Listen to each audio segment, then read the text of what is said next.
အားလုံးပဲမင်္ဂလာပါဒီဗီဒီယိုလေးကိုစီကိုရောက်လာပြီဆိုရင်ကိုယ့်အတွက်ကောင်းတဲ့အပြောင်းအလဲလေးတစ်ခုကိုရတော့မယ်နမိတ်ကိုပြနေရတဲ့ပြောရမယ်ဆိုရင်ကိုယ့်စီကိုဘာတွေဝင်လာမလဲဆိုတော့ကိုယ့်အတွက်တဲ့ငွေကြေးအဆင်ပြေလာမဲ့အချိန်ဆိုတာကိုပြနေတယ်အလောက်ကိုင်းစီးပွားရေးကိုလုပ်နေတဲ့လက်ရှိအလောက်ကိုင်းမှာအောင်မြင်မှုရမယ်အရာအလုံးက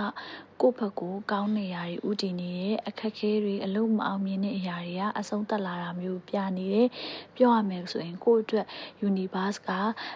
အောင်မြင်မဲ့လှိုင်းတွေကိုကိုယ့်စီကိုလာနေပြီတဲ့အဲ့ဒါတွေကိုလက်ခံမှုကိုကအစဉ်သင့်ပြင်ထားပါတဲ့နောက်ထပ်တစ်ခုကဘာတွေလာမလဲဆိုတော့ကိုယ့်အတွက်အသစ်တွေစတင်ခြင်းအချိန်ခါကိုရောက်လာပြီတဲ့ကိုယ့်အတွက်မဖြစ်နိုင်တဲ့အရာတွေမတူညီတဲ့အရာတွေမကောင်းတဲ့အရာတွေအဲ့ဒီအဟောင်းတွေကိုစွန့်ပစ်ပြီးတော့ကိုယ့်အတွက်ကောင်းမွန်တဲ့အရာတွေကိုကိုလုပ်မယ်လို့စတင်လိုက်ပါတဲ့ဘာဖြစ်လို့လဲဆိုတော့ကိုယ့်ဘက်မှာကံကောင်းခြင်းရရှိနေရဲ့တဲ့နောက်ထပ်တစ်ခုကတော့တဲ့ကိုယ့်အတွက်ပေါ့နော်ကိုယ့်အတွက်ငွေကြေးနဲ့ပတ်သက်ပြီးတော့ဖြစ်စေအရာအလုံးကကောင်းတဲ့အရာတွေဘက်မှာရောက်နေရဲ့တဲ့ပြီးတော့ကိုယ် universe ကကိုယ့်အတွက်လမ်းကြောင်းလေးတစ်ခုပေးဖို့အစဉ်သင့်ဖြစ်နေရဲ့တဲ့ချစ်ချင်းမေတ္တာမိသားစုတွေပေါ်မှာငြိမ်းချမ်းမှုတွေကိုတန်ဖိုးထားတဲ့အရာတွေကတန်ဖိုးထားတယ်လို့မျိုးကောင်းတဲ့အရာတွေဖြစ်ပြောင်းလာလိမ့်မယ်တဲ့ကိုမလန်းနိုင်တဲ့အရာတွေကိုမလုပ်နိုင်တဲ့အရာတွေရှိရင်ကိုယ်စိတ်ထဲကနေ universe ကိုပြောလိုက်ပါတဲ့ငါဒါတွေကိုရအောင်လုပ်မယ်ဆိုတာမျိုးဂရီပေးတဲ့ပုံစံမျိုးနဲ့ပြောလိုက်ပါကိုကလည်းရအောင်လုပ်မယ်ဆိုတဲ့စိတ်မျိုးနဲ့ပဲလုပ်ပါတဲ့ပြီးတော့နောက်တစ်ခုအပြောင်းလဲတွေကိုလက်ခံဖို့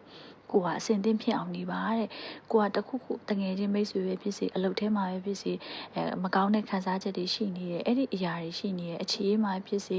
ကိုစီးပွားရေးမှာဖြစ်စေအဲ့ဒီအရာတွေကနေကိုရုံးထွက်ဖို့ကိုဘက်ကအစဉ်သင့်ဖြစ်နေရမယ်တဲ့ပြီးတော့ကိုကြောက်စရာမလိုတဲ့အဲ့ဒီအရာတွေကိုလုပ်ဖို့လေကို့မှာအင်အားရှိတယ်အဲ့ဒါကိုလုံးဝမမေ့ပါနဲ့တဲ့နောက်တစ်ခုကတော့ universe ကကို့ကိုပြနေတာအရာတော့ကိုဖြစ်ချင်တဲ့အရာတွေကဖြစ်လာတော့မယ်အခြေအနေရတွေကအောင်မြင်မဲ့ yes ဆိုတဲ့အဖြေတစ်ခုပဲရှိပါတယ်အဲ့ဒီအတွက်ကြောင့်ဘာပဲလုပ်လို့ရှေ့ကိုပဲဆက်သွားပါယုံကြည်ပါရှေ့ဆက်ပြီးတော့လုပ်ပါတဲ့အရာအဆင်ပြေလာပါလိမ့်မယ်တဲ့အောင်မြင်မှုတွေရောက်လာလိမ့်မယ်တဲ့အဲ့ဒါကိုယုံကြည်လိုက်ပါတဲ့ဒီဗီဒီယိုရရှိတဲ့အချိန်ကနေစပြီးတော့ကိုယ့်ဘဝမှာအစရကောင်းမွန်တဲ့အရာတွေဖြစ်လာပြီလို့ယုံကြည်မှုနဲ့ရှေ့ဆက်လိုက်ပါတဲ့တကယ်ကိုကောင်းမွန်တဲ့အရာတွေလက်ခံရရှိပါလိမ့်မယ်တဲ့ကိုယ့်ရဲ့စိတ်ကိုယ်ပြောင်းလဲလိုက်ပါတဲ့တကယ်ကိုကောင်းတဲ့အခြေအနေရကိုလက်ခံရရှိပါလိမ့်မယ်တဲ့ကောင်းသောအရာတွေလက်ခံရရှိကြပါစေ။